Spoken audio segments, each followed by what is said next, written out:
जय Malhar news चॅनलच्या सर्व प्रेक्षकांना सपना चौधरीचा नमस्कार। नंदुरबारमध्ये घरपट्टी आणि पाणीपट्टी थकबाकीदारांवर पालिका प्रशासनाकडून कडक कारवाईचा इशारा। मालमत्ता कर न भरणाऱ्या मालमत्ता धारकांच्या व्यावसायिक गाळ्यांचा लिलाव केला जाणार आहे। घरपट्टी आणि पाणीपट्टी न भरणाऱ्या मालमत्ता धारकांचा पाणीपुरवठा खंडित केला जाणार आहे।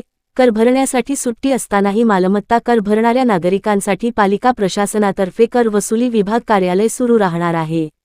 नंदुरबार शहरात घरपट्टी आणि पाणीपट्टी तसेच व्यावसायिक मालमत्ता कर थकबाकीदारांवर आता पालिकेकडून कठोर कारवाईचा इशारा देण्यात आला आहे। वारंवार सूचना देऊनही कर न भरणाऱ्या नागरिकांवर थेट जप्तीसह सीलिंगची कारवाई करण्यात येणार असून थकबाकीदारांच्या मालमत्ता सील करून लिलाव केला जाणार आहे। तर पाणीपट्टी न भरणाऱ्या करदात्यांचा पाणीपुरवठा बंद करण्याचाही निर्णय पालिकेने घेतला आहे। आतापर्यंत केवळ 50% कर वसुली झालेली असून मोठ्या प्रमाणावर अजूनही थकबाकी बाकी असून या कर बाकीदारांमध्ये विशेष म्हणजे शहरातील काही शासकीय कार्यालयांकडेही जवळपास 3 कोटी रुपयांची थकबाकी असल्याचे समोर आले आहे। काही कार्यालयांकडून कर भरणा होणार असला तरी काहींकडून तो होणार का, याबाबत अनिश्चितता कायम आहे। आतापर्यंत पालिका प्रशासनाच्या कर वसूल विभागाकडे या वर्षाच्या मागणीनुसार 7,99,00,000 रुपयांपैकी जवळपास 4 कोटी रुपयांची वसुली झाली असून आगामी काळात आणखी वसुली होण्याची शक्यता वर्तवली जात आहे। नागरिकांनी लवकरात लवकर कर भरावा यासाठी पालिकेने सुट्टीच्या दिवशीही कर वसुली विभाग कार्यालय सुरू ठेवण्याचा निर्णय घेतला आहे। या संदर्भात नंदुरबार पालिकेचे मुख्याधिकारी राहुल वाघ यांनी अधिकची माहिती दिली आहे। सपना चौधरी, जय मल्हार न्यूज, नंदुरबार। नंदुरबार नगरपालिकेच्या मालमत्ता कराची थकबाकी जी ती मागील पासून चालूपर्यंत चालत आली साधारणतः 24 कोटी रुपये आहे आणि चालू वर्षाची मागणी ही 6,99,00,000 म्हणजे 7 लाखात जवळपास आहे। तर यावर्षी चालू करापैकी नागरिकांनी चांगला प्रतिसाद दिला आणि 4 कोटीच्या पुढे रक्कम वसूल झाली आहे। नागरिक आज 30 मार्च 31 मार्चलाही चांगला प्रतिसाद देत आहेत। जी महाराष्ट्र शासनाने जी अभय योजना लागू केली की जे शास्ती होती 2% प्रतिमा व्याज जे वर्षात 24 येवायचं त्याच्या वाढीसाठी शासनाकडे नगरपालिकेने जिल्हाधिकाऱ्यांमार्फत प्रस्ताव पाठवला आहे। त्यामुळे नागरिकांना जे आवाहन आम्ही करतोय की आपण जे मूळ मुद्दल भरा त्याला नागरिकांनी प्रतिसाद दिलाय। आता कर भरण्यासाठी नगरपालिकेचं कार्यालय आज आणि उद्या सुट्टी असली तरी चालू आहे आणि आमचे कर्मचारी येऊन प्रत्येक भागात आपल्याला संपर्क करत आहेत। नगरपालिकेने ऑनलाईन कर भरण्याची पण सुविधा उपलब्ध करून दिली आहे।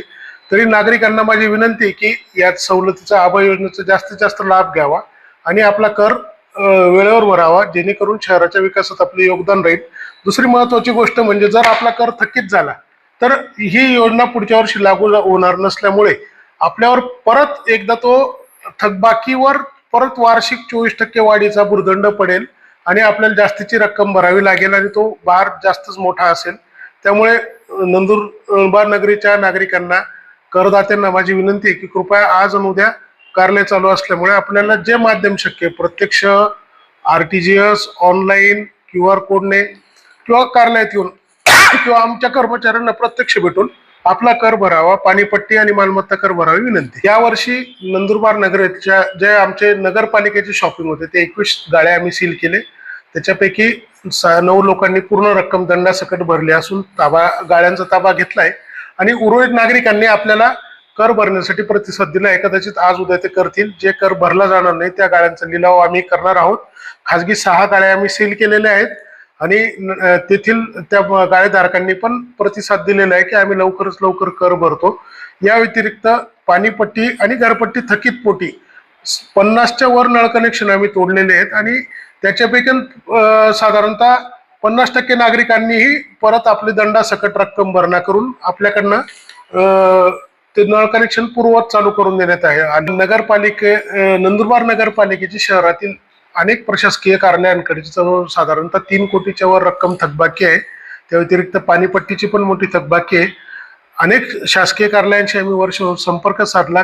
ज्या शासकीय कार्यालयांची याची नियोजनात मंजूर झालेली होती त्यांनी आपल्याला धनादेश दिलेले आहेत।